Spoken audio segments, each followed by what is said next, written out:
네, 증시 오늘만의 2부도 이어서 함께 하시죠. 테마그아의 김민수 대표와 함께 하겠습니다. 안녕하세요. 네, 안녕하십니까. 네. 좀 무거워요. 저도 좀 기운 내서 오후장 투자자분들에게 같이 힘을 좀 드리고 싶은데 네. 시장이 많이 급락하기 때문에 이럴 때는 어떻게 해야 될지 우리가 지금까지 이야기한 게 잘못된 건가 막 그런 후회도 되고 참 만감이 교차하거든요. 네. 또 마침 내일이 선물옵션 동시 만기이기 때문에 수급에 변화가 있지 않을까 좀 불안한 와중에 오늘도 급락이 나왔어요. 네. 이 외국인과 기관의 매도 이유가 무엇일까요? 네, 일단 오늘 시장이 이렇게 어제 같은 경우만 하더라도 이럴 줄 몰랐죠. 그렇죠. 예, 또 여기에 뉴욕은 급반등했으니까. 그렇죠. 그런 상황에서 오늘 왜 시장이 이렇게 하락하느냐라는 이유를 여러 가지 찾을 수는 있겠는데 네. 특히 대표적으로 저희가 알고 있는 뭐 확진자 수가 다시 서울 지역으로 늘어난다는 얘기들 또 불안감이 커지죠. 이제 바로 옆자리에 앉아서 식사했는데 뭐 감염된다. 이런 쪽으로 나오다 보니까 공포감이 좀 더 다시 커지는 국면이라고 봐야 될 것 같고요. 네. 두 번째 또 바라볼 게 환율이라고 봐야 되겠죠. 특히 지금까지 환율은 1,175원, 1,200원대 여기서 박스권 흐름을 이어가다가 혹시 1,200원대 안착한다라고 하게 되면 또 빠른 원화 약세가 나오면 그에 따른 부담감도 커지겠죠. 네. 그에 따른 모습들과 함께 또 선물옵션 동시 만기일 내일 어떻게 될지 아직 아무도 모르는 상황 쪽에서 지금은 이제 선물 같은 경우는 외국인과 기관이 대치하고 있습니다. 이런 쪽에서 어느 쪽에 동향들이 쏠릴 것인가에 따른 변동성이 커지는 모습들 중요할 걸로 보여지고 있는데 하지만 제가 보는 가장 큰 이유는 수급이라고 생각됩니다. 네. 그래서 그 수급과 관련된 얘기를 오늘 드리면서 수급에 대한 변화와 앞으로 또 이제 기관들이 많이 사는 종목들이 무엇일까 이런 것들도 한번 좀 컨닝하는 그런 시간을 갖도록 하겠습니다. 네, 저희가 지난번에 외국인 수급도 짚어봤잖아요. 네. 그래서 오늘 테마갈의 주제는요.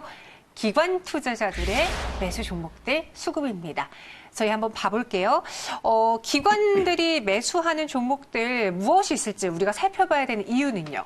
네, 일단 앞서 잠깐 말씀드렸듯이 기관이 아직 거의 관망세를 보이고 있는 상황들인데요. 네. 그런 쪽에서 그래도 하나의 또 수급 주체이다 보니까 이런 시장이 하락할 때 어떤 종목을 사느냐 이 부분도 한번 좀 지켜볼 필요가 있지 않을까 생각되고 있고요. 네. 그에 앞서서 가장 먼저 또 바라봐야 될 게 지금 현재 나오는 수급 동향들 한번 네. 체크를 해야 되겠죠. 최근에 어떻게 사고 팔았는지, 네. 얼마만큼 팔았는지. 네, 제가 개인적으로는 지금 시장에 어떻게 보면 약간 부담이 되는 수급의 동향들이 또 하나의 악재다라는 관점으로 보여지고 있는데요.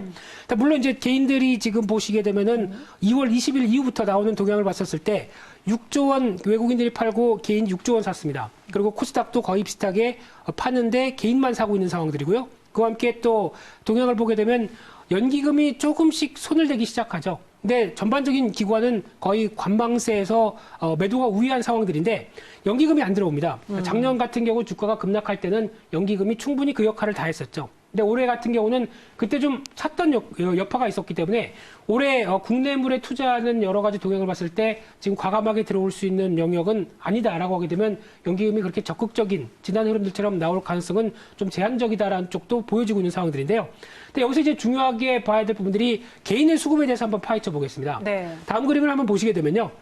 개인들이 지금까지 나왔을 때 가장 중요한, 투자자 예탁금의 동향을 보게 되면은 2월 20일 같은 경우 약 한 28조 원대 중반대에서 시장이 흔들리고 밀리다 보니까 이거 이 사태만 지나가면 빨리 정리가 되겠지. 그러면서 예탁금이 꾸준히 늘어나기 시작합니다. 특히 지금같이 저금리 기조에서 부동산도 막혔다. 그러면은 이때가 기회가 아닐까라는 관점 쪽에서 예탁금이 늘어나기 시작하죠.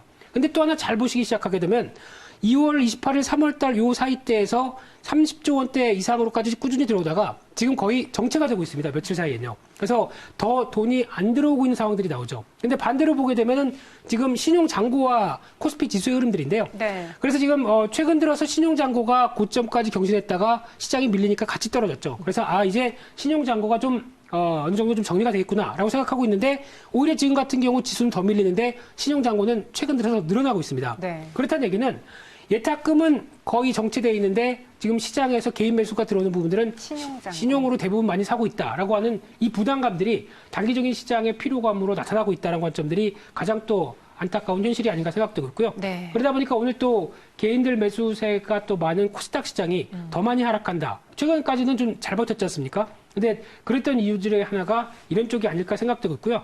아마 적어도 내일 같은 경우도 어떤 지금 같은 선물 옵션 동시 만기일 때 영향권 쪽에서 코스닥 시장이 흔들릴 가능성도 더 염두를 하시면서 대응하는 게 맞지 않을까. 단기적으로는 그렇게 바라봐야 될 것 같고요. 네. 그런 차원으로 봤었을 때 지금 또 하나 여러 가지 동향을 보게 되면 일단은 지금 이제 안정됐다라고 볼 수 있는 수급적인 지표가 나오지 않은 이상은 아직까지는 조금 더 어떤 시장에 대해서 강한 확신, 지금이 저점이다라고 하는 것보다는 단기적인 변동성과 함께 나오는 흐름들을 좀 더 확인해야 되지 않을까 생각됩니다. 네, 좀 다소 아쉬운 흐름이에요. 이렇게 시장이 반등할 때도요, 외국인과 기관이 사기보다는 개인 투자자들이 네. 또 신용 잔고가 늘어나면서 지수의 반등을 유발하고 있기 때문에 그래서 수급적으로 우리가 불안한 거거든요. 그럼 그런 와중에도 기관 투자자들이 좀 산 종목을 볼게요. 네. 사실 어제장이든 최근에 시장이 급락할 때 그나마 연기금과 금융투자 쪽에서 매수 물량이 들어와 줬거든요. 네. 어떤 종목을 샀을까요? 네, 또 똑같이 한 2월 20일 정도다 보니까 아직 한 달 정도가 안 된, 특히 시장에서 충격을 받은 뒤에 어떤 기관들은 그래도 어떤 종목을 샀느냐라고 봤을 때 그래도 눈에 띄는 거는 SK하이닉스와 삼성전자죠. 그렇네요. 코스피 쪽에서는 그래도 가장 많이 선 종목이 두 종목이다라는 쪽으로 보여지고 있는데, 근데 또 같이 연결해서 보게 되면 개인들이 가장 많이 산 종목도 하이닉스와 삼성전자입니다. 네, 그러다 보니까 삼성전자를 더 많이 샀더라고요. 그런 관점으로 봤었을 때 안정만 지나고 나게 되면 그래도 삼성전자의 영향력과 함께 좀 변화가 나오지 않을까라는 쪽은 볼 수 있는데 좀 더 지켜봐야 될 것 같고요. 그밖에 특징적인 종목을 보게 되면 코스피 쪽에서 눈여겨볼 수 있는 게 또 삼성바이오로직스, 셀트리온. 네. 그러니까 즉 반도체 1, 2위 다 움직였고요. 삼성 바이오 쪽에서 또 1, 2위를 다 사는 그런 경향들이 좀 나오고 있죠. 그런 쪽으로 봤을 때 나머지 종목들 같은 경우는 뭐 어떤 특히 네이버나 NHN 같은 경우는 약간 또 플랫폼 쪽이죠. 그리고 또 하이트진로나 이마트 이런 쪽을 보게 되면 약간 또 어떤 경기 방어적인 음식료 쪽인 시각 이런 쪽을 봤었을 때 일단 상위 4개를 빼고는 그렇게 특별하게 어떤 추세나 업종의 대표적인 흐름들이 나오지는 않는다라는 관점들은 눈에 띌 것 같고요. 하지만 이제 코스닥 시장을 보게 되면은 그나마 눈에 띄는 게 딱 눈에 띄는 게 보이죠. 제약바이오. 그렇죠. 10개 중에서 6개가 제약바이오 종목입니다. 그만큼 약간 지금 사태에서 그래도 수혜를 볼 수 있는 쪽이 그나마 전염병과 함께 기대감이 나온 쪽이 제약바이오가 아니겠느냐라는 관점에 대한 시각들이 약간 높다고 봐야 될 것 같고요. 거기서 뭐 개별적인 이슈들도 같이 있다 보니까 움직였다고 보여지고 있는데 또 그 안에서 또 눈여겨볼 수 있는 게 당연히 반도체 쪽을 코스피에서 많이 사다 보니까 또 네페스나 지금 SK 모터리얼스 같은 이런 또 반도체 관련된 쪽도 많이 살 수밖에 없는 구조로 나오는 거고요.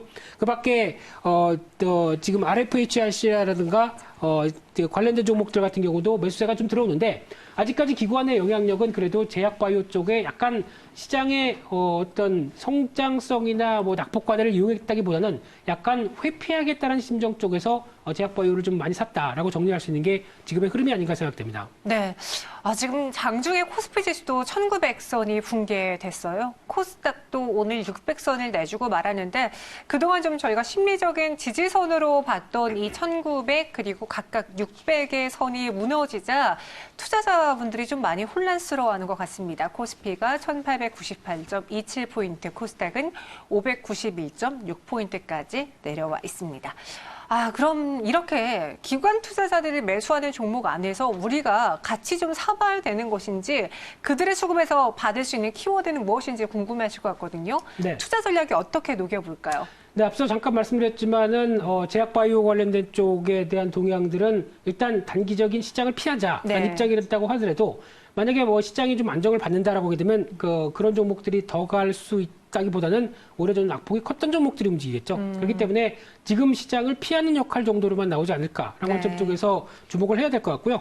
그런 흐름들 쪽에서도 제약바이오 쪽에서도 앞서 여기 10개 안에 포함되지는 않았지만 그래도 매수세가 꾸준한 종목들 보게 되면은 건강기능성 식품 관련된 쪽은 꾸준하게 매수가 들어옵니다. 네. 뭐 파마 리서치 프로덕트라든가 뭐 HL 사이언스, 뭐 노바렉스 이런 종목들 같은 경우는 우리가 제약바이오 섹터 안에서도 매수세가 좀 들어온다는 점 눈에 띄는 것 같고요.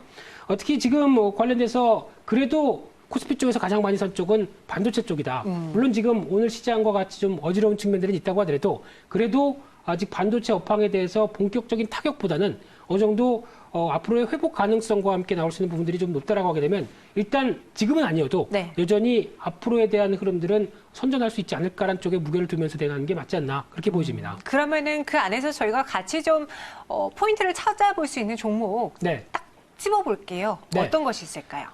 찾아볼 수 있는 종목, 지금 같은 시장이 급락할 때 또 이런 좀 얘기를 드려서 좀 그렇습니다만 네. 그래도 공부는 해야 되겠죠. 그렇죠. 예, 그런 관점 쪽에서 이 안에 포함되지는 않았는데 그래도 기관 매수세가 충분히 들어오고 있는 종목 중에서 한 3종목 정도가 눈에 띈다고 봐야 될 것 같습니다. 네. 예, 첫 번째가 SK 네트워크스고요. 오, 네. 지금 같은 경우 이제 주유소 사업 매각 얘기가 한번 나왔었죠. 그러다 보면 이제 재무 구조를 개선한다. 부채 비율이 300%가 넘다 보니까 그에 따른 재무 구조 개선과 함께 이 판 자금을 가지고 어떤 식으로 대응을 하겠느냐. 그래서 앞으로의 사업 방향에 대한 어떤 정비가 나오게 되면 그에 따른 기대감도 나올 수 있겠다라는 관점 쪽에서 하나 주목해야 될 흐름이 아닌가 생각되고 있고요. 두 번째로는 반도체 관련된 쪽의 소재 쪽의 ENF 테크놀로지가 눈에 띈다고 봐야 될 것 같고요. 이 회사 같은 경우는 프로세스 케미칼 관련된 소재 쪽에 무게를 두면 되는 회사라고 보여지고 있는데 작년 실적 좋았고요. 올해도 어떤 실적이 최대 실적이 갱신할 가능성이 높다라는 관점 쪽에서 바라보고 있는데 특히 작년 순이익보다도 못한 지금 저평가의 흐름을 보인다라고 하게 되면 이 부분은 또 한번 빠른 회복세로 나오지 않을까로 바라보고 있고요. 마지막으로는 코나이라는 종목이 눈에 띕니다. 이 회사 같은 경우는 일단 지금 뭐 스마트 카드 관련된 쪽 회사라고 알려지고 있는데 보통 이제 코나카드죠. 네, 그런 쪽으로 알려져 있는데 중요한 게 이번에 코로나19 추경과 관련된 수혜일 가능성이 높은 부분들, 특히 대표적으로 지역화폐 사업 쪽에서 어느 정도 기존의 3조 원대에서 6조 원대로 확장시켰죠. 네. 그러다 보니까 그거 관련된 수혜를 볼 가능성이 높지 않을까라는 관점 쪽에서 작년에 턴어라운드가 됐습니다. 그러다 올해 실적의 확장세가 이어질 가능성에 무게를 준다라고 하게 되면 관심이 필요하지 않을까. 이렇게 한 3종목 정도 언급드리고 싶습니다. 네, 코너에까지 짚어봤고요. 저희는 여기서 인사드리도록 하겠습니다. 오늘 말씀 고맙습니다. 감사합니다.